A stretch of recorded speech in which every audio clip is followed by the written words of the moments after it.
Welcome to episode 2 of our new podcast series, Mastering CAS, Mastering Client Advisory Services with David Ross. Today's episode is called Start Small, Scale Big, and How Do We Craft Advisory Services that Deliver Real Value. Now, in this episode, we're actually going to break down how to build your advisory services from the ground up.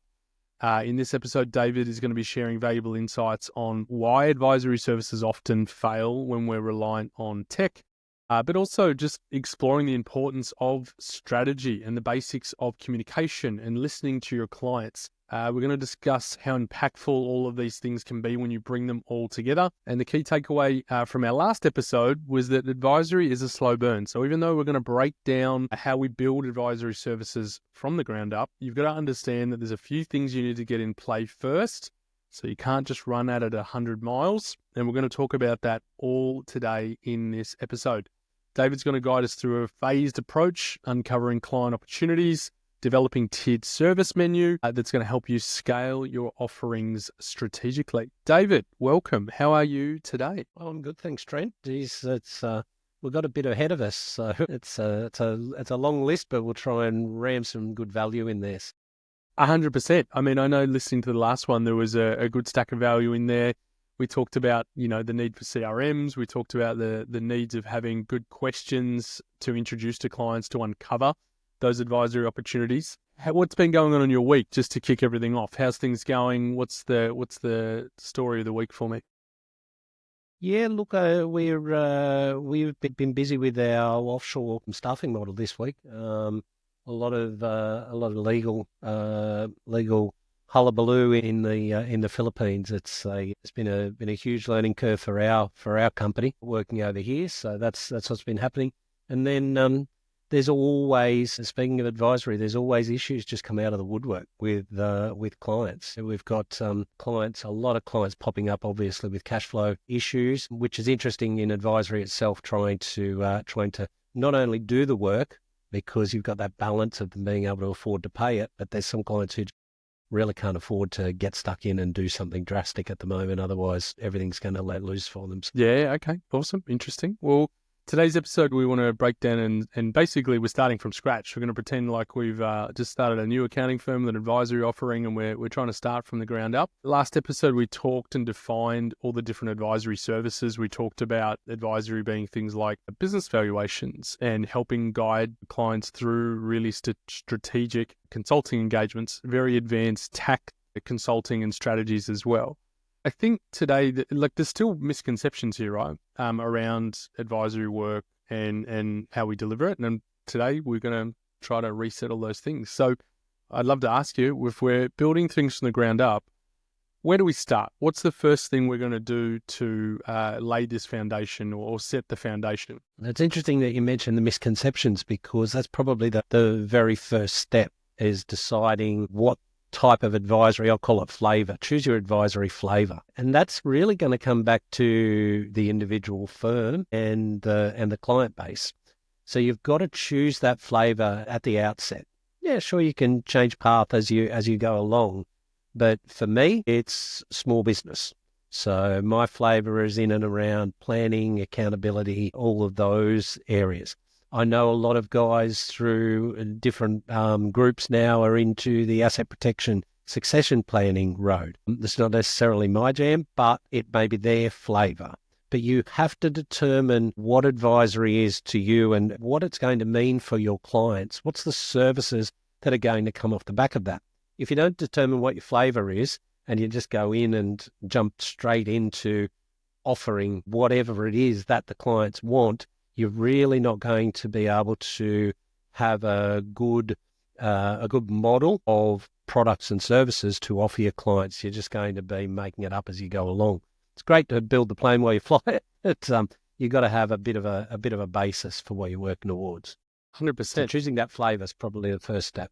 Yeah, okay. And do you have any practical examples, I guess, low risk offerings, things that maybe aren't too outside of the wheelhouse? Because I think last episode we talked about things where I probably need 5 to 10, maybe years worth of experience being able to feel confident and comfortable delivering those advisory services. But do you have any good small practical examples, low risk offerings that you think firms can use to build trust and test the waters? Yeah. Look, I think once you've determined, I guess, the flavour that you want to operate with, then you've got a few options. You can either go all guns a blazing and go for a really big gun approach and say, well, okay, this is the offering that we're going to do. But just like you're saying now, there's something small, something to build the confidence in there, I think is the better of the two options. So things like, we call them mini offerings. So things like, just to start with, a webinar on a particular topic, really low cost, low commitment to do. You can get your admin to run a lot of the marketing. And even if you're just running it to your own client base, you're starting to just get in the minds of your client that you're doing more than just the bare basics for them. Because that's part of what we've got to do here. We've got to position ourselves as something different. So these mini offerings could be just running a webinar on the particular topic of your flavour. You could then look at maybe a checkup or a review. We call it a hidden profits checkup. So we just run the old 4 ways to grow a business. And most accountants of my era would be very familiar with that. And I'd see a lot of coaches online now are spruiking it as a new thing. It comes from, I think it's Jay Abrams created it originally. But just using that simple, more customers, more conversions, increase your prices and look at your margins and efficiency, just by running through a process of running the client's base numbers through that is value in itself. Now, you might charge a couple of $100 for that. Client can throw a couple of $100 at it quite easily. They're not having to sell the farm to get some additional service from you. It takes you maybe half an hour to run, and it opens a conversation with the client. Would you recommend, so let's say I've never done this before, would you recommend it's worth finding a guinea pig client, someone you trust, you have rapport with, that you can offer these advisory services to potentially at no cost? Maybe it's at free or it's at a discounted cost or something along those lines, so that you can take the risk out of not getting it right or not being able to deliver the service to the right level to the client? Yeah, I'd always put a cost to something. That's just me. If you want to offer it at no cost, be my guest. But I think that we need to show that what we're bringing to the clients is of value and has something attributed, even if it's only a nominal amount. It still has to have a cost, I feel. Otherwise, you're going to shoot yourself in the foot as your advisory expands, because you're going to want to have this tiered model in place ongoing. And you're going to want to have that entry-level thing. Now, if that's a no-cost, fantastic. I'd go low cost with things like, or no cost, like things like articles and checklists and, the old lead magnet style stuff. That's what I'd do at no cost. I wouldn't actually devote time in front of the client at no cost. I think we're diminishing the value of the advisory. Low cost, though, definitely. Get in front of a couple of clients and just run the thing and do it. What you could do a webinar and have that product come out of the webinar. So that's your sell piece at the end. So don't try and sell a $30,000 coaching contract out of a webinar. Have a webinar on increasing the profit of your business. And then at the end of it, have the $200, $300 product at the end. It's an easy buy for somebody. And then take them from there. In terms of starting small and measuring success, do you have any feedback, KPIs, metrics, things that you're asking or would advise accountants implement to measure and test that these are working, it is working the way it's expected? The measures of success for the firm?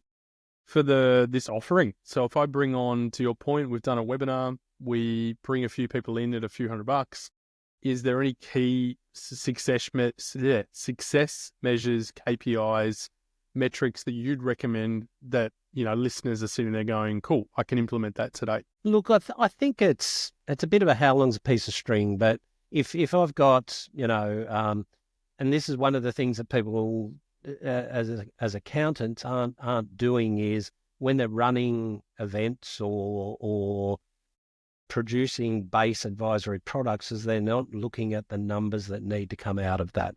And by that, I mean, how many people do you get in the room? Out of the people that are in the room, how many do you convert to the product, and so on? So if we were to get, the numbers can vary, but a typical small practice, if you could get 20 or 30 people onto a webinar, then that's fantastic out of a client base. Depends how big your client base is. If you've only got a client base of a couple of 100 people, then getting 20 or 30 is a big figure, trying to get the bums on seats. Trying to get them to register is not trying to get them to turn up is the issue. once you get them in there, I'd be looking at probably getting 10% to convert to an actual product. If I get 10% if I get 30 people to a webinar, get 3 of them to register for the product, then I can then, from those 3, I can probably take 1 or 2 through to a higher level service.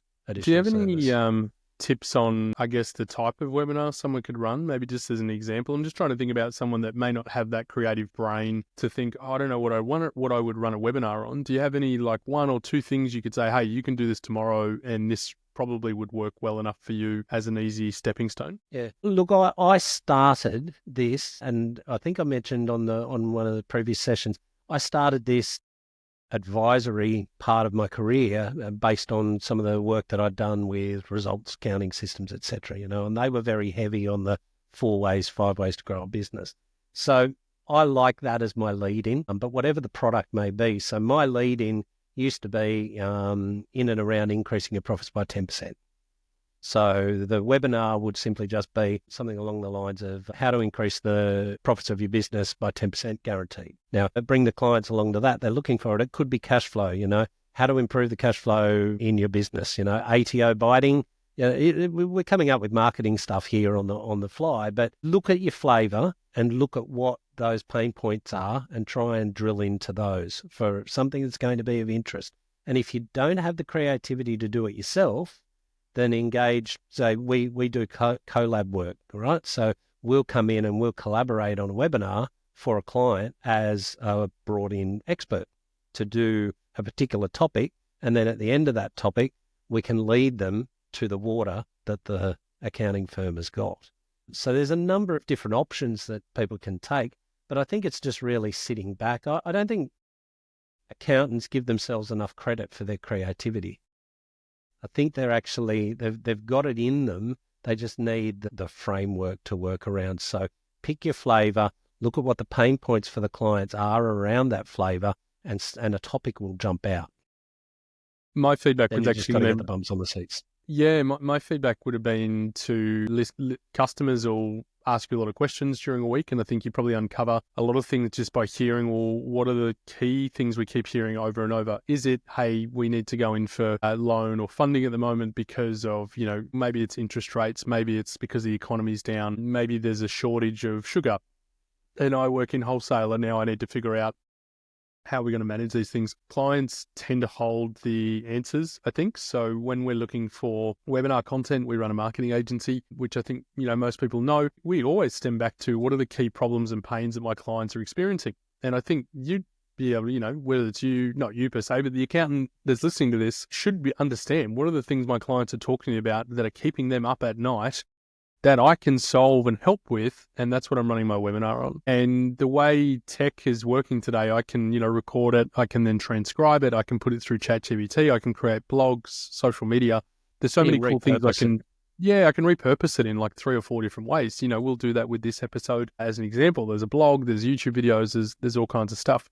So just on that, so if we've gone through, we've said, all right, we've started small, we've run our webinar, we've got a few clients that are on paying us a few $100s. At what point do we make this leap of scaling up? Is there a particular point that you're looking for that you have the confidence that now we're ready to either involve new team members or bring on more clients to this program? What's your typical approach? Yeah, I think before we get to that point, what you need to do is you need to bring half a dozen clients through on a journey along the tiered scale. I think before you actually scale the process with others, you've really got to go beyond just that introductory product. I think you've got to build your confidence and experience in doing bigger ticket items before you get to scaling it with other people. So if I've got in front of me my tiered service level that we use, so we've got the hidden profits that starts out down around $300. We might have some sort of online course, which again is leveraged for us. We then move through, we've got some zero training, we've got workshops, we've got structure set up that's then starting to hit into the thousands. Then we've got planning, group coaching numbers, and we just keep going up the ladder. You've got to get further up that ladder with your clients until you get a client on advisory probably paying you over 10, 12,000. I don't think you're wanting to jump straight into scaling. That would be my, I think you've got to prove that you can do it at a bigger level, because if you go into scaling and then you're really not set up to do those bigger ticket items, you're going to do your dough very quickly. Okay, we've introduced the first product. We've introduced a second or another product that is a little bit more expensive. We've got more people in the mix. They're having success. They're enjoying it. They're still paying for it, which is a good sign that they're still happy with it, right? Yep. Do you talk to your clients about, if clients are churning off those products, whether you'd pay attention to that? Do you research? Do you ask questions? Any feedback around, when I talked about measuring success before, like, is that one of the metrics that we should be paying attention to? Is churn something that we need to be aware of? Yeah, look, I think the typical churn for us with somebody who's on a coaching plan or on a much higher level is typically about 2 years.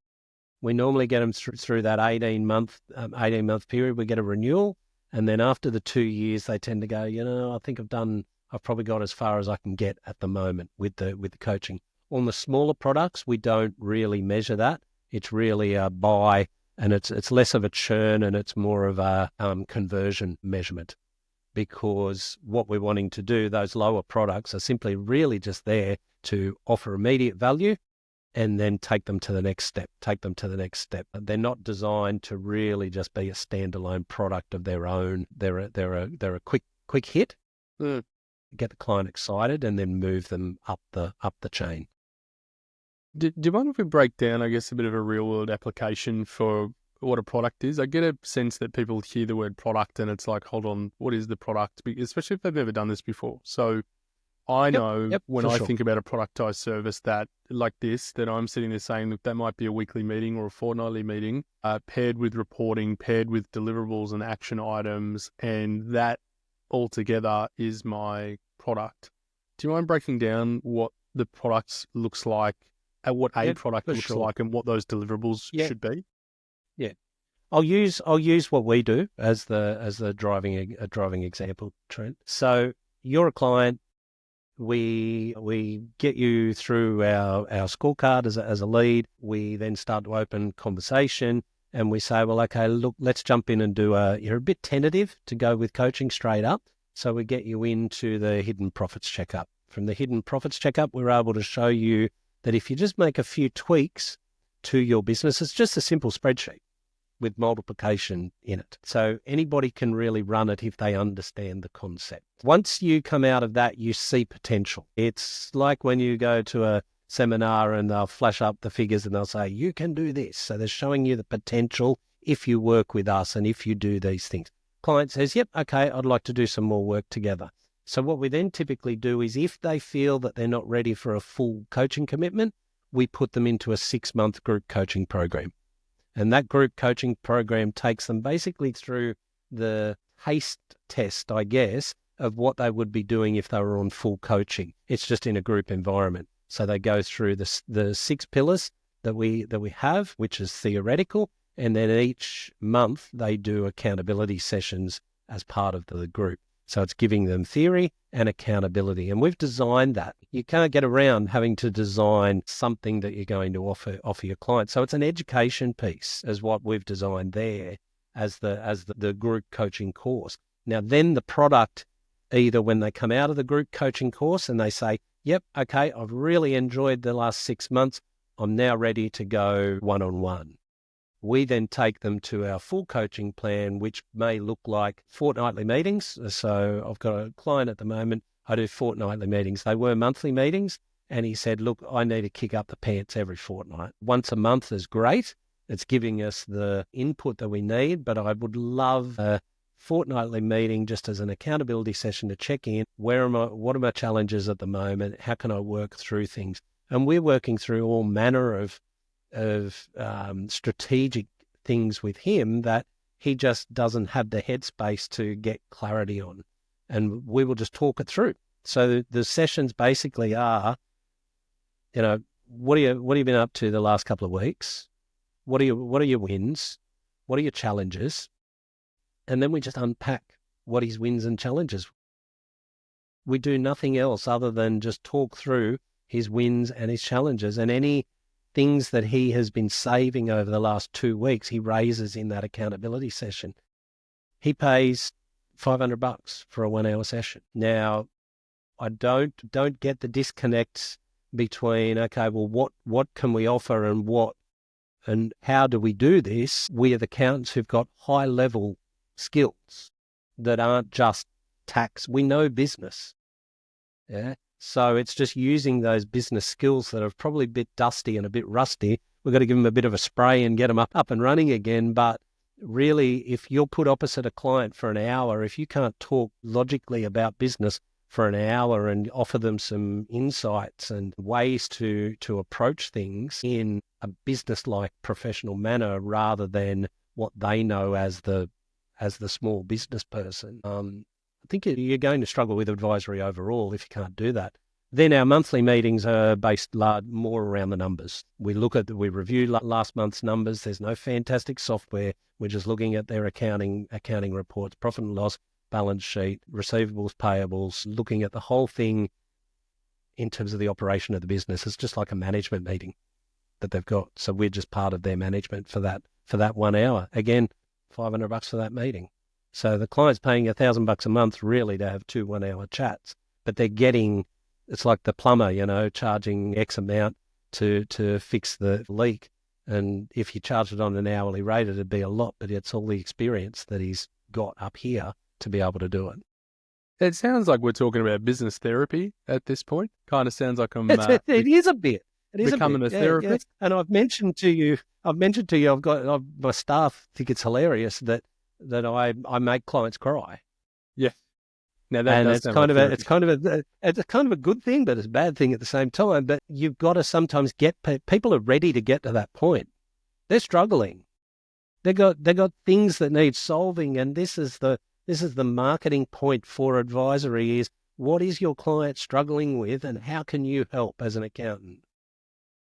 You can't help them necessarily with things that are very, very personal. You're going to have to move them on to someone else. But everything that's in that business field, you'd be surprised as an accountant what you can actually impact a client with, the advice that you've got available.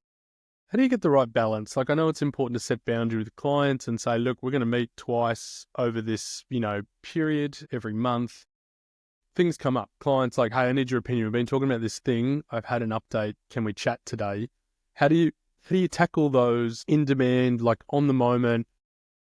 It's really important for me to add value in this moment, not just once every 2 weeks when I feel like I've got the time to sit down and talk about it. Yeah, scope's an interesting one. We have included in every one of our coaching contracts, we include just a line that says coach on call. And coach on call basically says it's to be used on a fair use basis. And the way I explain it to a client just in layman's terms is I say, look, if you're going to ring me every day, we're probably going to have to reevaluate what we're charging for our services. But if you have something that's burning at you, that you need some input on, I want you to ring me rather than go, oh, I don't want to pay for it. You know what happens? Client doesn't ring you. They don't use coach on call. It's factored in to the cost of hopefully none of my clients watch this podcast, but it's not double-handed. It's factored into the cost. They're made aware of it. I actually encourage the clients. I say, look, you've got coach on call, use it or lose it. Well, I think it's an interesting one. The amount of calls that I get compared to the amount of calls that I don't, it's totally out of whack. And I shake my head sometimes as to why they don't use it more. I think it's an interesting one because I know I work with a lot of startup tech founders. We're in a Slack account together. We're in, probably got 15 to 20 of the fastest moving tech companies in our Slack channel at the moment for accounting. And the random questions I can get at 2, 3, 4 in the morning, don't ask me why I'm awake at that time, but just from all these different founders, and it's global business. So sometimes it's UK or US, whichever. Their time. But there's so much value in being able for us to be able to add that. And look, we work in big retainers, like low volume, high value in that sense. Ultimately for us, we need to pick and choose what's appropriate. As you said, not everyone reaches out to have those conversations, but I found the ones that do reach out and have questions that I can engage with meaningfully on a regular basis, they are more likely to keep asking. If they keep asking me questions, I feel like I'm being helpful. Do you know what I mean? Like my measure of success has been, and measuring the health of that relationship is, are they still asking me questions and tough questions? Because if they're not and they're going to someone else potentially, then I'm feeling like, hold on, what's my role here? Now, we deliver on a whole bunch of other stuff, but being a trusted confidant in that sense is actually really important for our working relationships. That helps us maintain those arrangements. I don't know if you've had a similar experience. Yeah.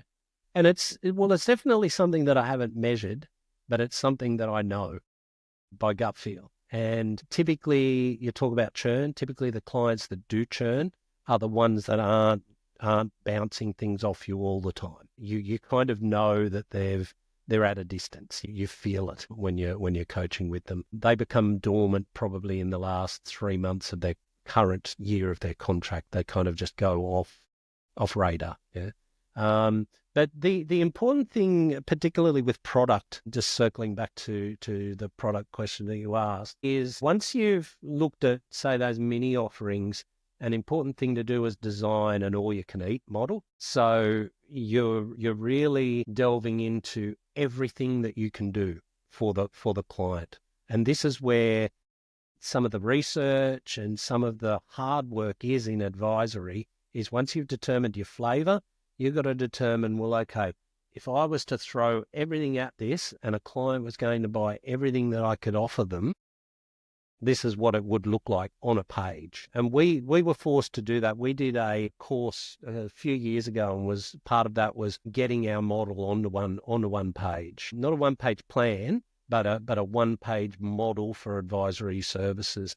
And it challenged me to look at all of the pain points, all of the solutions, and all of the services that not only could I offer, but I could then farm out to third parties if I couldn't offer them. So talk about asset protection, succession planning. I don't do that, but I've got people that I can use when I get to that point with clients. So on my model, I've got asset protection and succession planning.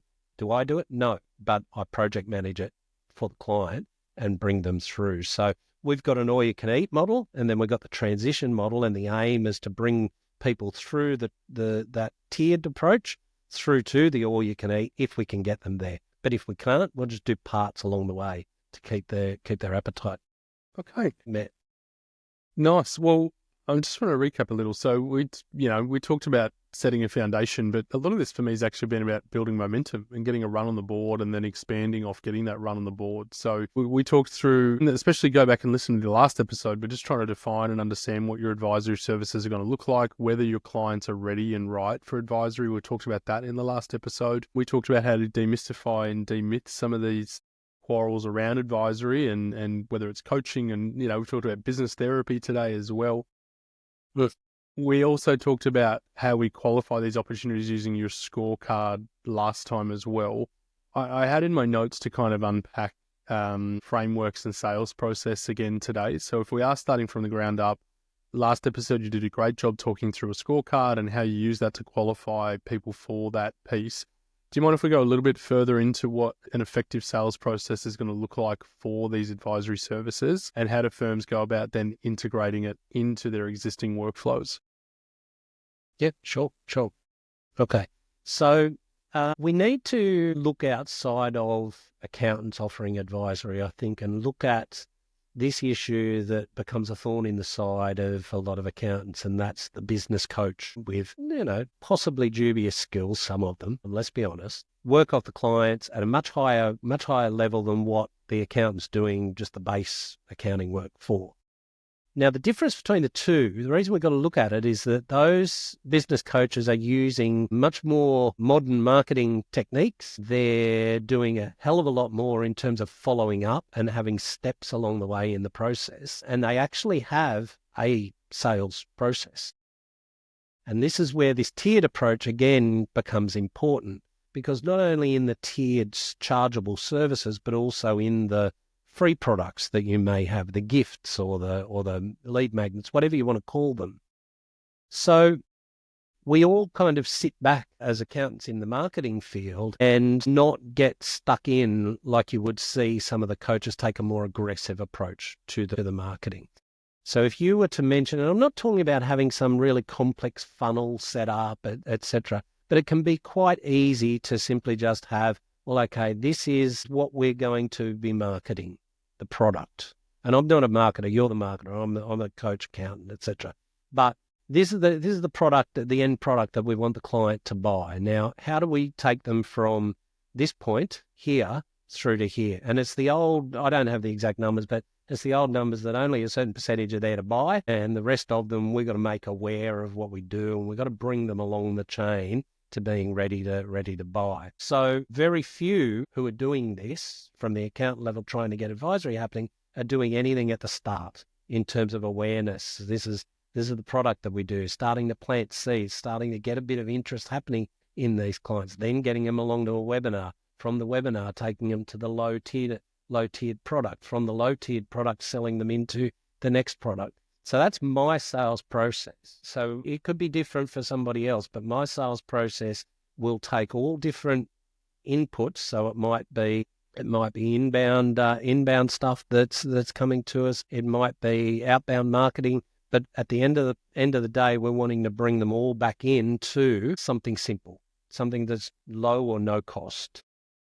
It might be an article on the cash flow. It might be an article on, how to increase the profit, increase their sales. Any business under $1 million, most of the problems are in and around not enough sales. So something in and around that. Overwhelm is a big one for me. I've got a ton of stuff in terms of business owners being overwhelmed and time management. So I've got a time management course, which I think it's about $150 or something I do it for.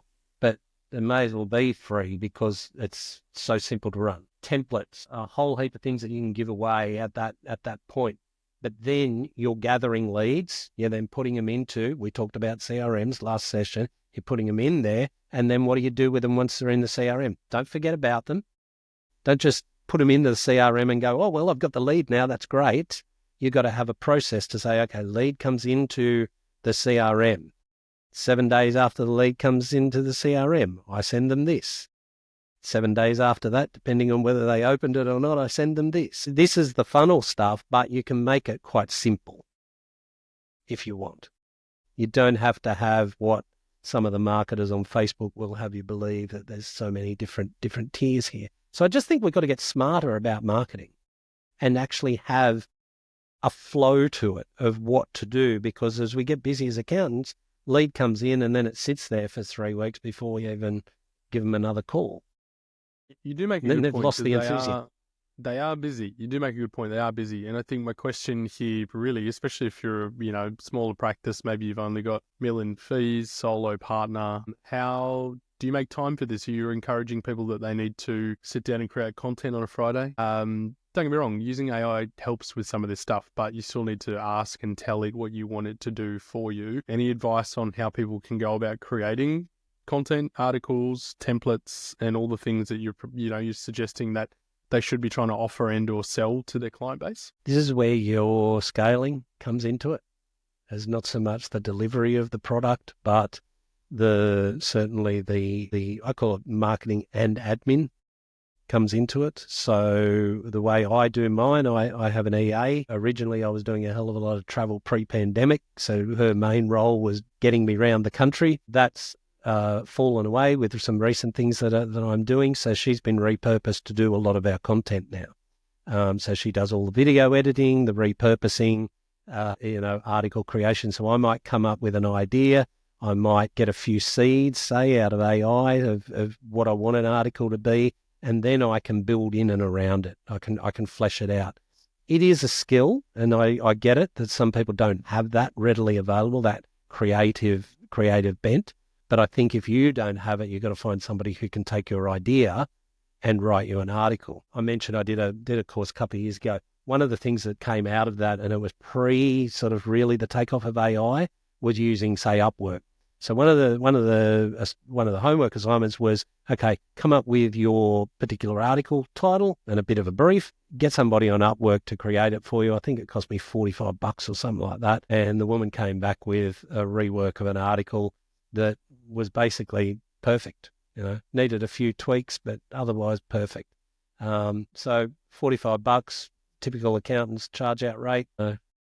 Compare the two, and I think it's an excuse that we use, that we're too busy to create content. I think if you set up the right system around content creation, I think it's quite easy to get content out there. You might not be bashing out 3 articles a week, but to get something out on a regular basis, I think is quite easy.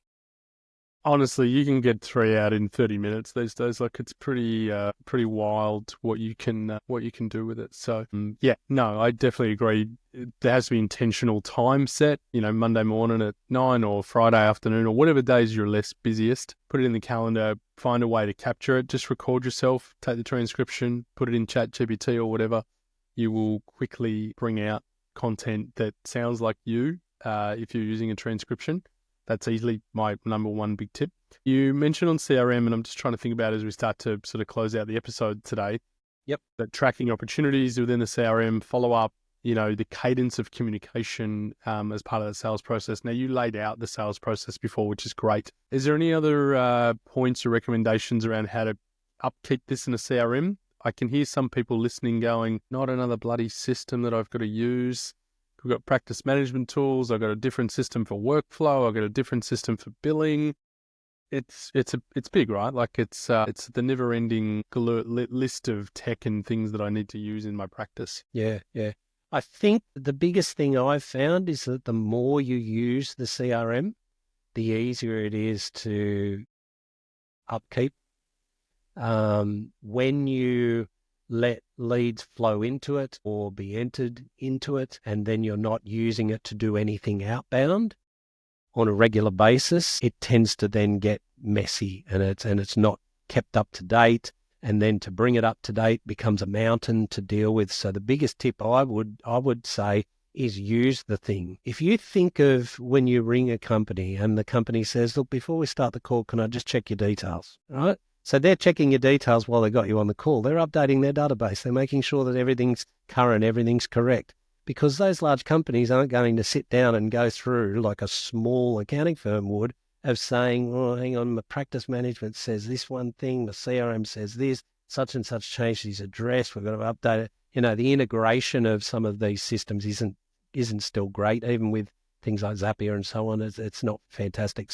Number one tip I would say is use the CRM and live in it. Be putting notes in regards to your clients in there, and then you'll notice that things are out of whack. You'll notice that a lead's been put in incorrectly, or you'll notice that something needs following up. If you just park it, that's when you get a problem, I think. And my biggest problems over the years have been keeping CRMs up to date and current. And then you go, oh, look, let's just move it over to one that's going to be easier.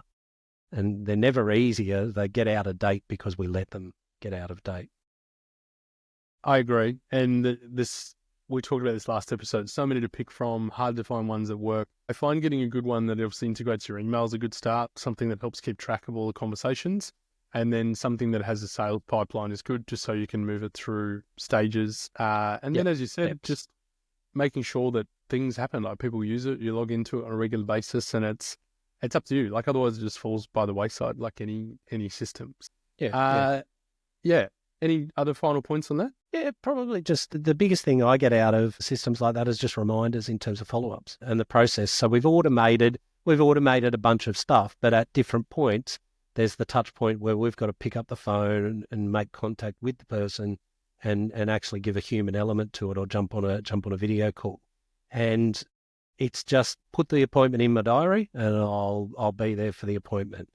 If it gets stuck just in the system with no reminder, then it'll be weeks before I do it. So this is, again, scalability, having somebody who drives you around the park to make sure that you make the follow-up calls, and make sure that if you can't have somebody who does the follow-up calls, which small firms can't necessarily have, then have somebody who can at least get the appointment in your diary so you actually make the call and keep moving them. You talk about momentum. The aim is to just keep moving them along the conveyor belt until such time as they're there, ready to buy. And you'll find that you'll get a lot more conversations going, a lot more advisory opportunities come up, and a lot more opportunities for you to show the value that you can bring to the table.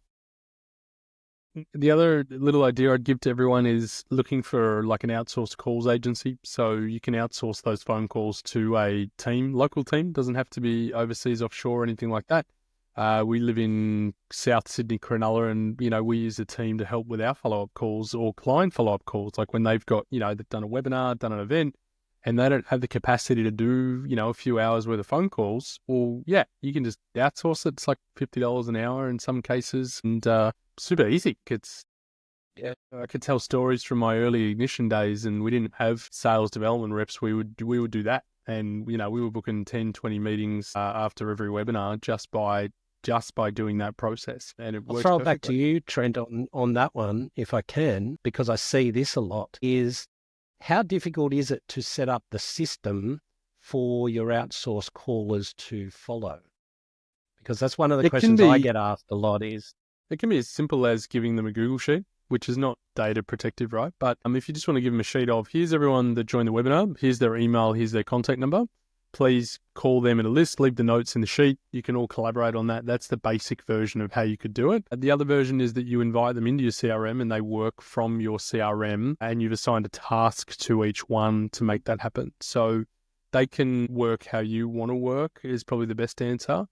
And it's easier for them in the CRM because all the notes go straight into it, as opposed to if it's in Google Sheets, then I've got to get those notes into the CRM somehow. My main goal is make sure every client gets called. And if we've booked in the meeting, that's probably then going to go and turn up in my CRM after the fact, because the meeting's been booked. It's in my calendar. Now it's in my CRM. Yeah. I think the fear that I see a lot is people not wanting to relinquish the conversation and saying, well, okay, yes, they might be good at filling in the details, but how good are they going to be in terms of what they say? And how do I get them to understand what I want them to say? That's one of the biggest things I see when people are looking at outsourcing those certain tasks in terms of follow-up calls, etc. Whether that be accountants doing advisory or whether that be small businesses, when I'm coaching small businesses, is them letting go and just having a very simple checklist or system to say, well, okay, when you get on the call, these are the 5 things that you've got to cover. Love it. Very cool. We've covered so much in today, and I'm going to start to wrap today's session. So today our whole goal was to talk about setting a foundation and building momentum, early momentum. So, you've talked about a phased approach of having a small, lower priced product and then introducing another product that would, be more revenue. We talked about, the sales process, following up the conversations. We talked a little bit about some of the concepts that came out of the last episode too. For the next episode that we are recording, we're focused on mastering the client conversation. I don't suppose you have any, you want to give us just a little bit of an insight into what we're going to be talking about in the next session? Yeah, sure. I think we need to get the main thrust of what I want to get across in the next session is getting comfortable with asking the tough questions. One of the things that we'll go through is a model to use to get you into that frame of mind of being able to ask tough questions and realize the things that need to be asked rather than hedging around the process. Because the more appropriate, questions, I'll call them tough questions, that we ask our clients, the quicker we'll go to their pain point. Whereas we've typically been trained to be very analytical and careful and numbers oriented rather than getting too involved in the personal aspects. And you called it therapy, and I think that's very appropriate for our next session, is that having those conversations in the right way, you kind of need to learn to be a little bit of a therapist to be able to do it properly. So that's where we're going to target in the next session. And, you're probably listening to this and you've got to ask yourself, do I want to be a business therapist? Like, that's part of what we talked about last week, is knowing, is this a thing that you actually want to do? And, this is the conversation we're having. This is, Dave, your philosophy, your opinion on what's worked really well for you in your career too. Others may have different versions of, but our whole goal is to help you have better conversations, drive revenue out of creating success for your clients. That's all we're trying to do. And if, part of that sounds like you've got to be a business therapist, then that's okay. So, David, thank you so much. It was an awesome second episode. Do you want to just let everyone know how they can reach and get in touch with you before we wrap up today's episode? Yeah, easiest way to get in touch is via LinkedIn for me. I love to connect with as many people who are listening as possible and trade blows over the advisory stuff. If anybody's interested in looking at what we do with Superfirm in terms of some of the white labeling stuff and also the collab stuff, the best website to go to is thesupercoach.com.au. Superfirm. That'll take you straight to a page which gives a bit of an explainer as to what we do. And then you can get in touch from there and we can talk further. about And you can go into the putting sales things in process place and in the early days. Yeah, yeah. sorry, I was Well, making a it's joke. the early days stuff. Yeah. Yeah. No, look, I make bad jokes as well, Trent, and No. people ignore It's those good. as well. It's good. So it's fine. Sometimes they're funny. I think they're funny, but apparently they're not. So, yeah, cool. Awesome. Well, ladies and gents, thanks so much for coming along. This is episode 2. Next episode, we're talking about mastering client conversations. Make sure you come back. Make sure you follow us on all channels. So it's thefirm.media. See us on YouTube. My name is Trent, and I've been your host, and we look forward to seeing you again very, very soon. Thank you, David. Thanks, Trent.